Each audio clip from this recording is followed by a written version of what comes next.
Jérémy et Virginie, on est des anciens de la banque. On travaillait auparavant, il y a 2 ans de ça, dans la banque à Paris. Et on a souhaité se reconvertir dans l'entrepreneuriat à Shanghai, spécifiquement. Et donc on est arrivé il y a 1 an et demi à Shanghai, dans l'objectif de monter une société ici.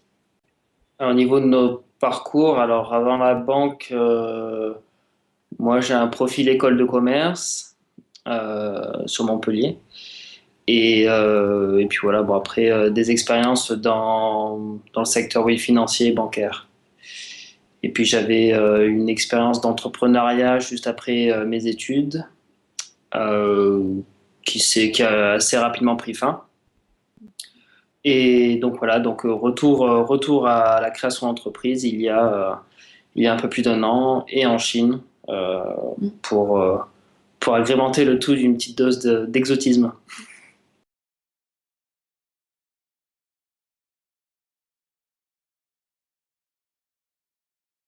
Alors la Chine, en fait, j'ai découvert la Chine il y a une dizaine d'années pendant mes études. J'ai fait un programme qui était assez orienté à l'international, donc j'ai eu la chance de partir 1 an en Chine, à Shanghai, donc c'était en 2004.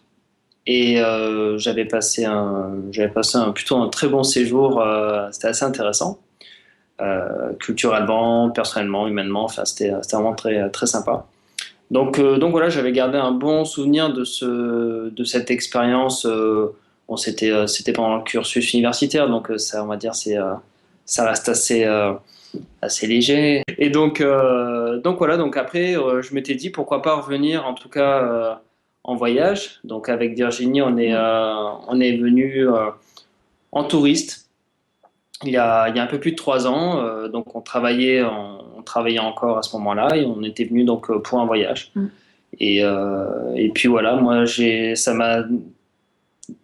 retrouvé en fait ce que j'avais laissé à ce moment, enfin il y a 10 ans en arrière, aujourd'hui. Et même si beaucoup de choses avaient changé, en fait, les sensations étaient les mêmes, l'effervescence de la ville, surtout de Shanghai, était restée intacte. Et donc voilà, donc après on s'est posé la question, est-ce que ça nous intéresserait de venir s'installer pour de bon et pour monter une boîte. Et puis on a dit banco et on est parti.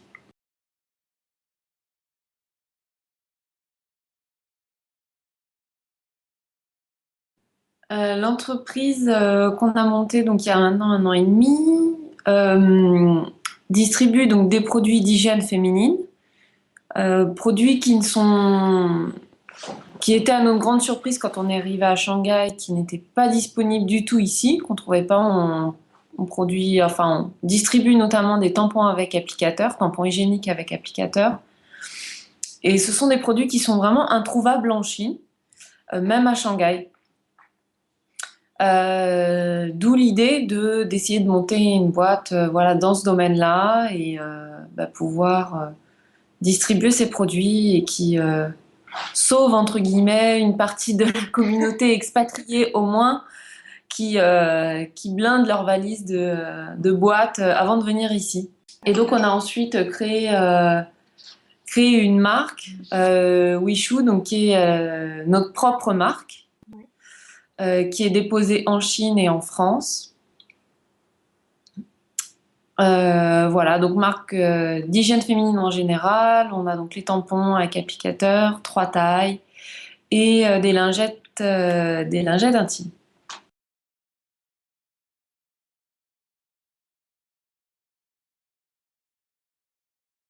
Alors au niveau des difficultés, oui, on en a rencontré, bien sûr. Alors c'était surtout tout d'abord, enfin, des difficultés d'ordre culturel et linguistique. C'est, on va dire, c'est les choses qui nous concernent le plus rapidement en fait quand on veut créer sa société. Donc bon, faut savoir s'entourer. Dans la création d'entreprise, on est passé par un cabinet comptable chinois qui nous a aidé dans le processus d'enregistrement de la société. Après, les difficultés, elles sont au quotidien. C'est vrai que ne parlant pas le chinois à ce moment-là, et même encore aujourd'hui, on n'est pas bilingue, mais on se débrouille un peu mieux, on va dire, ne parlant pas le chinois, donc il faut toujours se faire assister. Et mine de rien, dans l'interprétation, il y a beaucoup de, il y a beaucoup de non-dits, surtout en Chine, et il y a un aspect culturel qui est très important. Donc des fois, ça nous a amené à rencontrer des petits soucis de communication et de compréhension parce qu'on est en Chine et que ça n'a rien à voir avec l'Occident. Enfin, on le savait, mais c'est vrai que quand on est au quotidien et qu'on le vit au quotidien, on n'a pas forcément on s'imagine pas forcément ce genre de difficulté en fait, en termes de communication. Même si on peut parler anglais, enfin, ici, ils parlent pas beaucoup anglais, mais bon, on arrive un petit peu à se faire comprendre en anglais. Ça va des fois au-delà du langage, c'est vraiment d'un point de vue façon de penser, raisonnement, où là on rencontre des barrières culturelles qui sont des fois très importantes et au-delà même de ce qu'on peut s'imaginer.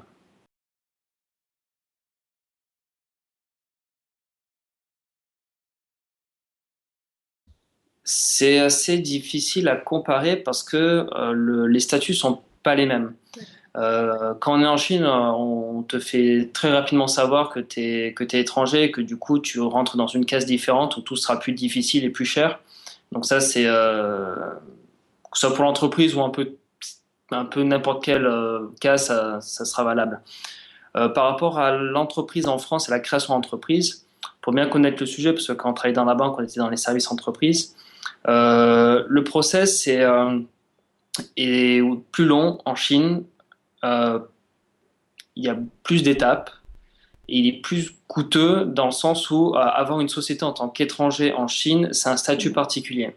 On va dire qu'en France, donc, il y a les statuts SA et SARL qui sont valables pour tout le monde, résident ou non résident d'ailleurs. Alors qu'en Chine, un statut de société, il y a un statut qui est pour les Chinois et un statut qui est pour les étrangers.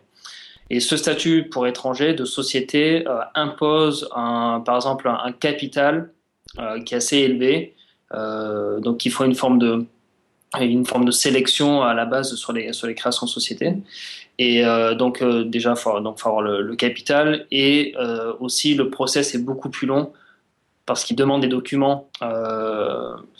Il demande des documents qui sont plus difficiles pour nous à avoir parce qu'on est étranger, des genres de certificats, d'attestation, des choses comme ça.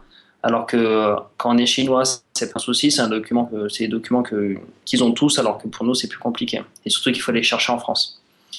Donc c'est difficile à comparer en fait la création d'entreprise. On est assisté de toute façon dans les deux cas, même quand on crée sa boîte en France, on est souvent assisté par un cabinet comptable ou de conseil. Ici, c'est la même chose, on n'a pas le choix, même les Chinois, ils ne font pas ça eux-mêmes, ils passent par une structure comptable. C'est plus long, oui, ça prend entre 6 mois et 1 an pour avoir une business license, qui est l'équivalent du CABIS. Après, est-ce que c'est plus difficile? Pas forcément, en fait. Au-delà de ce que j'ai pu dire avant par rapport aux problèmes de communication et des fois savoir trouver le bon interlocuteur, le processus n'est pas difficile en soi. Il faut juste faut respecter ce qu'il demande, quoi. C'est peut-être, il sélectionne plus. La SARL à 1 euro n'existe pas ici, surtout pour les étrangers.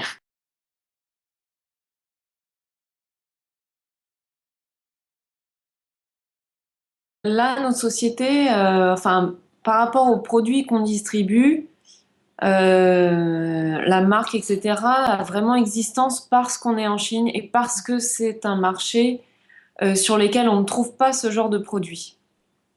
Si on compare avec les autres pays d'Asie, qui sont culturellement plus proches de la Chine, on arrive quand même à trouver plus facilement ce genre de produits, que ce soit au Japon, Corée, Taïwan ou autre. Donc, pour le moment, on ne pense pas forcément à s'étendre à d'autres pays, peut-être à l'avenir. Pour l'instant, c'est difficile à dire. Si déjà on arrive à s'étendre dans toute la Chine, ce sera déjà énorme. Euh, on s'attaque beaucoup à Shanghai pour l'instant et on essaie vraiment d'étendre aux autres grosses villes, en tout cas de Chine. C'est vrai que d'un point de vue marché, la Chine, de par sa taille, n'a rien à voir à ce qu'on a l'habitude d'étudier en termes d'études de marché ou de comment arriver à intégrer un produit dans un nouveau marché.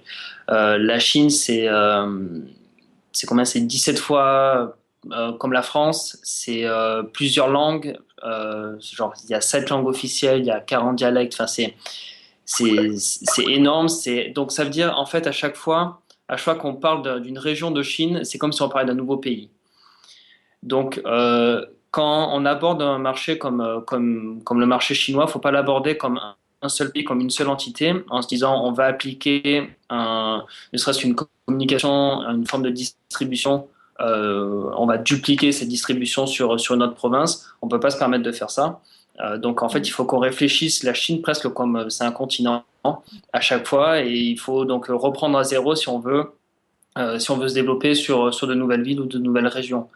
En plus, en Chine, il y a ce qu'on appelle donc les villes de première catégorie, Pékin, Shanghai, Shenzhen.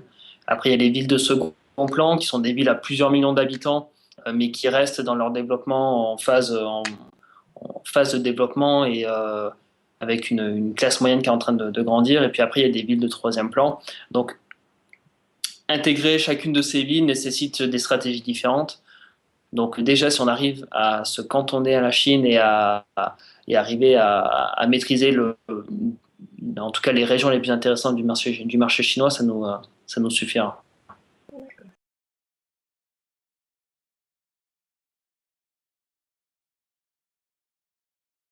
Savoir être patient, comme on l'a dit tout à l'heure, il faut vraiment être patient parce qu'il y a beaucoup d'incompréhension de par les différences de langage, les différences de pensée, etc. avec les Chinois.